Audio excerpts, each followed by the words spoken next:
Hey guys, today I will be making my final prediction for the two Georgia Senate runoffs that will decide the makeup of the United States Senate. Never has a runoff race or two, in fact, have been so important. This is the state of Georgia, the closest race in the 2020 presidential election, and on the Senate level, neither of the four candidates, David Perdue, Jon Ossoff, Kelly Loeffler, or Raphael Warnock, were able to reach 50% that they needed to win this race outright in November in their two respective races. So these two races are going to decide the makeup of the U.S. Senate. Democrats must win both seats if they want to flip it, while Republicans only need to maintain one of their two seats, and they will maintain their majority in the Senate, however very, very narrowly. So these two races are still currently undecided, and they will be decided tomorrow. So before we go any further into this video, make sure you join Discord server if you have not. We'll be updating you guys on the race a lot more over there, so make sure you join that if you have not, the link to which is at the very top of the description below. I also do have channel memberships. For less than $1 a month, you can gain some special perks on my channel, so click on that blue join button if you're interested in learning a little bit more. So the Senate races right now, or the Senate races between the two candidates, this is the regular race in November. David Perdue won 49.7% of the vote to Jon Ossoff's 47.9%, a margin of 1.8%, and a margin that is definitely recoverable for Jon Ossoff. Although he did do a little bit worse than expected, he still was able to do quite well against David Perdue in a state that is as red as Georgia. So this race, Ossoff obviously did a little bit worse than Joe Biden, who won the state on the presidential level against Donald Trump. But this race, as I've been saying for the last 2 months, it's not about them flipping voters that voted for the other candidate last time. It's about them getting their voters to come out and vote for them once again. Now, these races are really going to be very, very close. And there's definitely, many factors that come into this. There's voters who are not going to vote because they think the election was rigged. These are mainly Republicans, and they don't want to vote again for a Republican that they view as not being able or not having done enough for Donald Trump to get Trump to win the state. There are also Republicans who need the money, and they need this $2,000 stimulus checks that Mitch McConnell is blocking. But with Chuck Schumer as majority leader, the Democrats would be able to get, those $2,000 stimulus checks through the Senate. So many Republicans, I'm sure, will be voting for Jon Ossoff and Raphael Warnock just because they want the money. And for the Senate special election, you have Raphael Warnock against Kelly Loeffler. Warnock at 32.9%, Loeffler 25.9%, and Republican Doug Collins at 20%. So Loeffler was appointed just a little bit over a year ago, so that's why she had a significant Republican challenger. She was not elected, so that's why there's a special election. So Raphael Warnock, I think, is almost definitely going to win more votes than Kelly Loeffler. I think that if Ossoff wins, Warnock is going to win. If David Perdue wins, Kelly Loeffler might win. So we'll see about that, but really it's all about the election day turnout at this point in time, because over 3 million votes have already been casted early, and I think this is a good sign for the Democratic Party, because they always turn out less voters, and this could just be a lot of Republicans voting, but really demographically, looking at all the data on who has voted, it benefits the Democrats. And if the election were over right now, Democrats would win both these races. There is absolutely no doubt about that. You see very high turnout from those Democratic counties such as Fulton County, as you can see right there. 42.4% turnout compared to the average 39.3%. From DeKalb County, this is the other county near Atlanta, and this county also has a very strong Democratic population. 81% of residents in DeKalb County voted for Jon Ossoff. Even larger for Joe Biden, I believe it was 83 for Joe Biden on the presidential level. 46.6% turnout compared to the average 39.3%. And this is a huge county. 269,000 votes. That is, 1/12 of everybody that has already voted. So that is a huge amount of votes. Fulton County, if you look at the numbers from there, 364,000. That is, again, 1/9 of the total electorate that has already voted, and these three counties are very strongly Democratic. You also have race and ethnicity. You have the white vote at 55.7%, black vote at 30.9%. This white vote distribution, this is low, while this black vote distribution, this is high.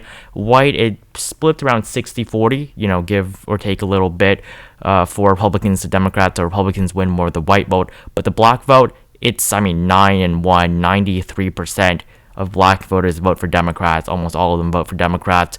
I wouldn't be surprised if you had 875,000 of those 938,000 all having voted for the Democratic candidates. Hispanic also do favor Democrats here in Georgia. If it was Florida, then maybe not, but in Georgia, the Hispanic population does favor the Democrats, and that turnout, it's all right. It's nothing spectacular, nor is the Asian American turnout at 74,000. But if we were to look at age, the 66 and up has been decreasing throughout the last couple of weeks, while these numbers going up a little bit, but I think Democrats should want to be a little bit higher than that. The number of voters who did not vote in the general election but did vote in the runoffs, 118,000 so far. So early voting ended on the 31st of December in 2020. So these numbers are just updating, as they get a few more votes every single day. It was at around 3.002 million a couple days ago. So these are basically the final early voting numbers, and if Republicans can get more voters to vote on election day, I think that will definitely benefit them quite a bit. And this is the betting odds for what people expect the numbers to be. So fewer than 3 million, that is at 1 cent. So we'll just go by percentages just to make this simpler. Currently, according to the betting odds, there's a 1% chance that fewer than 3 million people are going to vote. And obviously, because over 3 million people have already voted, you also have 3 million to 3.2. That's not going to happen. It's going to be more than that. 3.2 to 3.4, as well as to 3.6, all lower. Personally, I don't expect the turnout to be that high. You saw 4 million people vote early in the general election. 900,000 people voted in person because there was 4.9 million people who turned out from the state of Georgia. You can do the math yourself. These were the numbers. You have around 2.9 or 4.9 million people who voted. So the betting odds currently 13% chance of 3.6 to 3.8. There's a 39% chance of 3.8 to 4 million. If it goes to 4 million, that is just absolutely spectacular. For a runoff race, 80% turnout, that is very, very high. And these races, of course, they are important, but whether or not they can really draw out 4 million voters, I'm pretty unsure about that. I think that when we take a look at the early voting numbers, what the expected turnout is, as well as, the exit polls, I think we'll have a good idea of who's who has the advantage, because right now everything is a tie. It's just so close, especially between Ossoff and David Perdue. You have 4 million to 4.2 at 36, 4.2 to 4.4, 16. I really doubt it is going to be 4.2 to 4.4 million. I think the highest would be 4.2 million, and that is really stretching it. I honestly expected 3.6 million, and I think that is, 3.6, 3.8, or basically 3.6 to 4 million. I don't think it's going to go past 4 million. If it does, then I think that's a bad sign for the Democratic Party. And then, as you can see, these are just the numbers, the trends. So you have 3.8 to 4 million right there. That, the odds of that have gone up significantly. And we can also add these other graphs right here. So originally it was expected to be, I believe, at 4.2 to 4.4. That was the number, and that was a little bit higher. This was before the Christmas holiday, where voting basically stopped for a couple of days. So right now it's expected to be 3.8 to 4 million according to the betting odds. Also 4 to 4.2 is also a pretty likely scenario. So looking at the polling numbers doesn't tell us anything. Ossoff plus 1.6, Warnock plus 2.1. They're leading, that's good. Like I said, if the Republicans were leading in these polls, I would say Republicans win no matter what. But the Democrats are winning, and they're winning by a larger margin than Joe Biden had before the 2020 general election, and of course he won the race. Joe Biden was also not at 49 and 49.3%. His numbers were lower than Warnock's and Ossoff's right now. So that's less undecided voters for Ossoff to have to win over. He has to win over a very small amount of those undecided voters. In the latest polls, between Ossoff and Perdue, you have a tie and a tie. You have Perdue +1, Ossoff +1, 4, 3, 8, 3. These polls are just really very, very close. The latest polls does give David Perdue a tiny edge, but he is not at 50%. Loeffler and Warnock, you have Warnock +2 and Loeffler +1. But, these polls aren't the best, because Warnock is going to do better than Ossoff. There's no way that Perdue is going to get less votes than Kelly Loeffler. That is just not going to happen.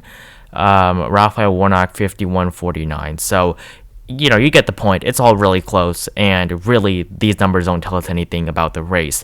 Now, the betting odds, I'm not saying they're accurate as to predicting, but I just think that it's good for the Democratic Party that a majority of people do believe that the Democrats are going to win. These were numbers. If you look at the 90-day graph, the only time Raphael Warnock was betted on to win, when he was at over 50 cents per share, is right before the election. After that, his chances dropped all the way down to 30 at the 15th of November. In mid-November, people were really starting to doubt whether Democrats could win the Senate majority after they lost seats. The Democrats did horribly. They lost Maine by huge margin. I believe that is a 8.6% margin in favor of Susan Collins. She was elected for a 5th term against Sarah Gideon. And Susan Collins is the most unpopular senator in the entire country in a Democratic state, but yes, she is a 5th time incumbent, so that does give her an advantage. But it's still a Democratic state, and she's the most unpopular senator in the entire country, and Sarah Gideon could not beat her. You had North Carolina, you had Cal Cunningham, who was a pretty strong candidate against Tom Tillis, who was pretty weak, and Cunningham was up by a lot until that scandal came out about him with him sexting, and cheating on his wife. So he kind of shot himself and the entire Democratic Party in the foot. I think that his career is over. If he won, then maybe he could have a career. But right now, Cal Cunningham is never going to be on a ballot for the Democratic Party ever again. Iowa, disappointing for Teresa Greenfield. Closer than Susan Collins and Sarah Gideon, though, which was pretty surprising. Montana, Steve Daines destroyed Steve Bullock. This race was close, really close at one point in time. In Colorado, you didn't see the big win for John Hickenlooper. It was still 9% against an incumbent, so that was all right. Arizona, you did not see the big win for Mark Kelly, although he did do pretty well, better than Kyrsten Sinema. So,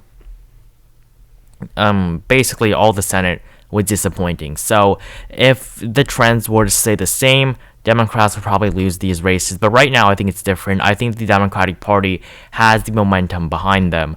They came out, they were behind.